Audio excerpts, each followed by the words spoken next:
So it says outlines keep you grounded. So if you have an outline, you know, and you know, in the whole church, people used to preach as spirit led. So they preach for a whole day. People used to sleep in church. In my old church, we used to sleep in church. We used to stay in church late. Years ago, over the years, he reduced. Well, years ago, the pastor doesn't know when to say stop. He'll be preaching for 2 hours. You know, that is his own day of work, but that's supposed to be our own day of rest. He doesn't work during the weekday. We go to work on weekday. Sunday that we're supposed to rest, they keep us in church, preaching. Yeah, we have long forgotten about the message. We are thinking about the week, but he's still preaching. You know, and that's because they don't keep notes. You know, you have to. Today, thank God today, a lot of them are wising up and they're able to be more focused. You know that people's attention span, if you like preach for 6 hours, people are very tuned up from your message and just making noise. You know, today our attention span is not that good. So if you really want to have impact, you know, make your message as short as possible so that people can get the core of the message. When it starts getting too long, people have lost you. You're just making noise. You know, you won't say anything about that, Kevin Chidi.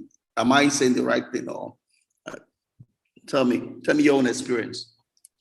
No, I think I was having in mind to talk about if the way we work in the industry, we split our training into sections of minutes and all that, and then going to church, the pastor will be talking, I wouldn't call it preaching, talking for over 4 or 5 hours, whether some of those old women, whether they, because me, I get lost, so I don't know whether they also get lost. Lost. I'm thinking about their profit, their markets.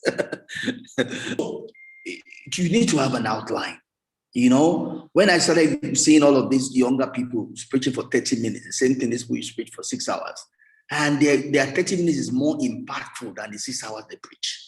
You know, it's because of lack of training. It's illiteracy. When you start preaching for unnecessary long hours, it's illiteracy. Because you are wasting people's time. They've left you a long time, you're on your own. You know? So, but an outline helps us, right? To be grounded, to be focused, to center on the main points. You know what you from your outline, you know, this is what I want the people to get. This is what I want the people to do. So I'm already know how I'm going to expatiate it to them. Then how I'm going to bring it home, such that they don't lose the main point of the message, right? That helps you with an outline. You envision already how you want to deliver your message, right? So it says that the outline will give you a skeleton, a scaffold, a structure. You'll get all of that from your outline, you know? Beauty, you know, that's the essence of education. And all of them, they used to lie to us. It's the Holy Spirit. That's the Holy Spirit leads. They should tell us as their flesh leads, right? They are preaching out of their flesh, they are feeling, but they call it the Holy Spirit. But thank God we are wiser today. We know that they are lying. Once you have the bone outline in place of your message, you should look for what I call a bend, right? There are those areas or moments that carry energy, that pack a punch. The key is to find the energy, the emotion, the passion. All right. So what he's saying is, you know, after you have done the outline, you need to be looking for, you don't just want to talk and people are just listening to you in the same syllable, right? You need to determine what is your main message. What is it that you want to leave the people with? After I've spoken for 30 minutes, when they leave, if there's only one point that they want to have, you want them to have at the back of their mind, you need to find a way that you climax at that point, such that it will leave them some kind of a memorial of that thing you want them to live with. You look for where that thing you want them to live with. So you need to find a way that you structure it such that that message you want them to live with is not lost in the midst of all your words, right? While you are in the preparation stage for your message, it's also critical to spend some time determining the need of your particular audience. You see, that's why we say you need to know your audience.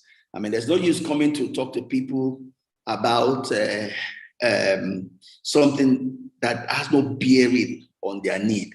I mean, people go to church and all the pastor is talking about as if he's preaching to people in Houston, whereas he's preaching to people in Lagos, Nigeria. I mean, you have lost your crowd. You are preaching to yourself, right? because you are speaking gibberish, right? So any communication that does not have a connection with the people you are speaking to is a waste of everybody's time. You need to know your audience. You need to know where they are. You need to know where they want to get to. Then you have to make your message in such a way that it will help them on their journey of life, right? It might even be something they are not aware of. But when you know where they are, you have to give them something that will increase the quality of their life, whether it be spiritual, psychological, or physical, all right? But you need to know your audience. You cannot go to an educated audience and be talking about something that the village people is for village people. You cannot go to village people and be talking to them about something university people will appreciate. You need to know your audience, so you don't speak gibberish, right? Slide 11. And it says that once you know the who, you need to determine the what, right? You know the people, what do they need? As in, what is the goal? What does your audience need to hear? Or what does your audience expect to accomplish? The best way to do this is to ask direct questions. So you need to find out about your audience. If you don't know, then ask the people that might know. It is critical to pay attention to your audience during the actual moment of communication. That's also important. Even though you know your audience, when you're preaching, there's a lot of feedback that goes on while you're preaching. But you have to be careful. This can both destabilize you or it can make you. It comes from experience. If you are too focused on the people, it can distract you from your message. At the same time, there's a way you need to receive feedback from the people, which might mean that you change the way you are talking to them. Because it's a communication. While you are talking to people, there are vibes they are giving to you, right? And you need to respond to those vibes without allowing those vibes to destabilize you. Because there are vibes that you can get also that if you're not experienced, you start thinking that these people don't like me, I'm not up to this or that, right? You want to be careful that, first of all, you have to stay in confidence that you have something to deliver. This has nothing to do with you as a person, but you have something you want to give to them. You want to bless them with something. Now, the only thing is about how to deliver it is where you are getting the feedback, right? But you must never lose that place that you are there not because of yourself, but because of what you want to bless them with. So you are bigger than them, because as the Bible would say, the giver is always bigger than the receiver. You are at a higher pedestal, giving them something, right? So there's no reason for you to have to be shy or to have low self-esteem, right? But then at the same time, you need to then manage what you are giving in a way that it's well received by the receiver, right?